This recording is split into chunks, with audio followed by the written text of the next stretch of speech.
Next Baldev Raj ji. Baldev Raj ji. अगला बोली जा। नेक्स्ट श्यामलाल जी। नेक्स्ट श्यामलाल जी। नेक्स्ट कमलजीत चौधरी। जितेंद्र कुमार जी, कमलजीत सिंह जी, मुकेश कुमार जी, सचिन भगत, अभिन मजोत्रा, राकेश कुमार, मोहित कुमार जी और सौरभ कुमार जी। बहन मीरा देवी। जी 1 मिनट पहले ये फोटो खिंचा। मिथुन कुमार जी, अंकुश कुमार जी, अमर शर्मा।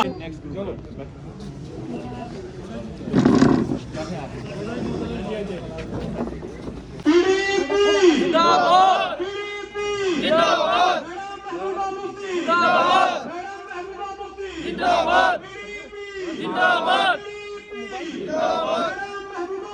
जिंदाबाद। दोस्तों साथियों, सारे ਨੂੰ पता है, साढ़े नौजवान साथी आकाश ने बोलिया भाई बीजेपी की कर रही है, तो थोड़ा दोस्तों की यूट्यूब सारे अगर व्हाट्सएप पता है, टीवी देख सारे पता है जो बीजेपी कर रही है। बिजली प्राइवेट कर दिया, ਜਿਹੜੀ भी चीज़ा ਜਿਹੜੀਆਂ जहाज प्राइवेट कर रही, ट्रेन प्राइवेट कर लिया, किन्ना किन्ना किराया ਵਧਾ ਲਿਆ। ਤੁਹਾਨੂੰ ਦੱਸਣ ਦੀ ਗੱਲ ਸਾਰੇ पढ़े लिखे हो। दोस्तों साथियों, ਜਿਹੜਾ पीडीपी का मिशन है, ਜਿਹੜਾ मैं पिछे चलो मेरी भैन ने नाराज हो गया, मैं चले गया, फिर मेरा मन नहीं किया दूसरी पार्टियां देखने दे। जीना मरना इत्थे ही है। भूषण जी, मैडम ने, महबूब मुफ्ती जी ने ये कहा कि मैं जो पार्टी से छोड़ के जाते हैं मैं उन्हें वापस नहीं लेती हूँ, लेकिन आपका दिल साफ है, आज हमने आपको वापस लिया, क्या कहना? देखो, जो पार्टी ने मुझे वाइस चेयरमैन बनाया था, तो कुछ हो जाता है, कुछ ऐसे जो मेरे साथी थे, हम गए बीजेपी में 10-12 दिन, उन्होंने काम कुम कराया। देखो, जो बीजेपी की विचारधारा और पीडीपी से अलग है। पीडीपी ऐसी पार्टी है लेकिन ना जात पात के ऊपर बात करती है, ठीक। जो एक सेक्रेटरी, मुफ्ती साहब एक सेक्रेटरी आदमी थे। पीडीपी ऐसा है, हमने देखा है, जो पीडीपी ने कभी किसी मस्जिद के ऊपर बात नहीं की होगी, लेकिन जो बीजेपी वाली जो मस्जिद के ऊपर बात, आप देख रहे हो, कभी दलित को लड़ाया जाता है, कभी सरदार को लड़ाया जाता है, ऐसे ऐसे बात करके वो हमको अच्छा नहीं लगा, इसलिए हमने जो वापस बस पीडीपी में आ गए। तो पीडीपी पार्टी जो आपने देखा आज 800 के लोग, और चीज़ कही कि मैं मरते दम तक आप पीडीपी। हाँ बिल्कुल। अब जब भी हमारे जो सास बजे हैं, जो मुफ्ती साहब बड़ा प्यार करते, मुझे बच्चा समझते थे, अब मेरी बहन के साथ मैं कंधे से कंधा मिला के शाना बशाना उनके साथ, जहाँ उनका पसीना गिरेगा, भूषणा डोरा खून डोलेगा। आज आपने युवा पीढ़ी को भी ज्वाइन करवाया, क्या लगता है कि जिस तरह से पीडीपी आज युवा पीढ़ी पे भरोसा कर रही है? देखो, आपने देखा हुआ जो बीजेपी की जो विचारधारा है, देखो कैसे कैसे लोग झूठे वादे कर रहे हैं, ठीक है। लोग जान गए भाई बीजेपी हमारे को वर्ग ला के बोल लेके चली जाती है। जो देखो, मैं भी पहले वाइस चेयरमैन बना था। पार्टी के एडिशनल सेक्रेटरी मलिक साहब, जारक साहब, भूषण लाल डोगरा जी, सैनी साहब, फारूक साहब, सोनू जी, फिरदौस साहब, परवेज साहब, जावेद साहब, और आज जो लोग यहाँ आए जिन्होंने ज्वाइन किया, खासकर मुझे आकाश है इसका नाम क्या? बहुत अच्छी बात कही आपने, बहुत अच्छी तकरीर की। हम चाहते हैं इसी तरह जवान बच्चे सामने आए और अपनी दिल की बात करें।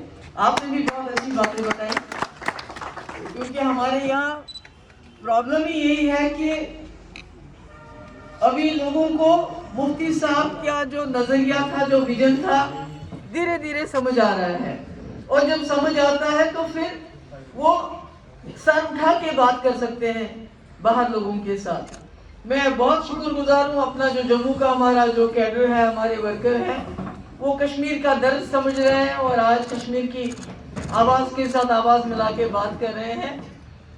मेरी गुजारिश है यहाँ जो हमारे यूथ आज आए हैं, बुजुर्ग तो हैं ही हैं, कि अगर आप जम्मू कश्मीर को बचा लोगे तो मुल्क को बचा लोगे, क्योंकि इन्होंने तबाही जो की मुल्क की शुरू की वो जम्मू कश्मीर से शुरू की। जम्मू कश्मीर को एक लेबोरेटरी बनाया हुआ है इन्होंने, जो यहाँ ये तजुर्बा करते हैं पूरे मुल्क के अंदर करते हैं। इनके पास हिंदू मुस्लिम झगड़े के बगैर और कोई नहीं है।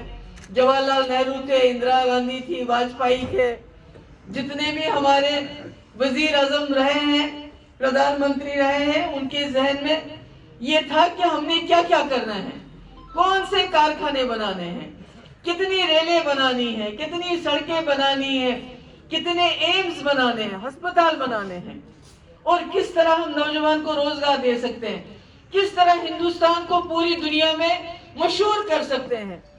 इनके पास कोई प्लान नहीं है। इनके पास एक बात है, हिंदू मुस्लिम लड़ाओ, वोट ले लो और उसके बाद तबाही मचाओ। अभी आप देखते हैं, अभी मैं कल ही एक रिपोर्ट देख रही थी, पिछले 2-3 साल के अंदर 40,000 जो लखपति हैं वो करोड़पति बन गए हैं, जो करोड़पति हैं वो अरबपति बन गए हैं, मगर जो गरीब है उनकी तादाद दुगना हो गई है। जिनके पास रहने को घर नहीं, खाने को रोटी नहीं, रोजगार नहीं, जो ऐसे ही रहते हैं, जो गरीब है उनकी तादाद दुगनी हो गई है बीजेपी की सरकार में, जो ये बार बार गरीबों की बात करते हैं। आज 85 करोड़ लोग जो है उनको राशन देना पड़ता है, मुफ्त राशन। वो कहां से आता है? वो किसान पैदा करता है। क्योंकि आपने देखा जितने की इन्होंने वैक्सीन नहीं दी लोगों के, उतने पैसे इन्होंने अपनी फोटो हर जगह फोटो, आपने देखा ना हर जगह।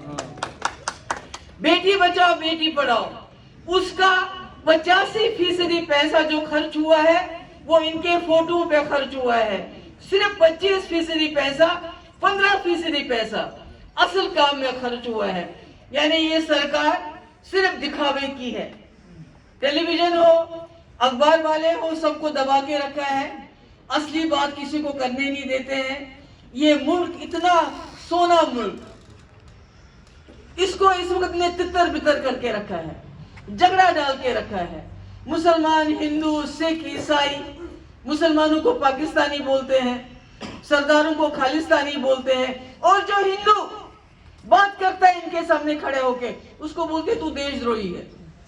अगर इनके खिलाफ, अब मैंने एक बार यहाँ एक मैं दुकानदार से मिली जम्मू के, कहा हम मर गए, लुट गए, हमारा इन्होंने बेड़ा गर्क कर दिया हमारा। मैंने कहा बात क्यों नहीं करते? कहते हैं कैसे बात करें, अगर हम बात करेंगे तो कहते हैं देशद्रोही हो, बात करेंगे तो कहते हो आप हिंदू विरोधी हो। ये जो बीजेपी की सरकार है, ये इनके बारे में अगर आप बात करते हैं तो ये कहते हैं अपने देश के खिलाफ है। ये तो हिंदुस्तान नहीं है, बीजेपी तो हिंदुस्तान नहीं है, बीजेपी तो हिंदू नहीं है, हिंदुइज्म तो बीजेपी नहीं है। ये तो ऐसे हिंदू है, इन्होंने तो हिंदुत्व को, हिंदुइज्म को ही बदनाम कर दिया है। हिंदू तो ऐसा मजहब है जो पूरी दुनिया में माना जाता है कि उनके अंदर बहुत सहनशीलता है, वो सबको साथ चलाते हैं। इन्होंने तो बिल्कुल उसका उल्टा, मुसलमानों को मारो, सिखों को खदेड़ो, दलितों को पीटो। ये तो सारा, इन्होंने तो सारा मुल्क का बेड़ा गर्क कर रखा है। तो मेरी आप सबसे गुजारिश है जो यहाँ आज आए हैं, आज आप हमारी जमात में आए हैं डोगरा साहब के साथ, आप सबका स्वागत है।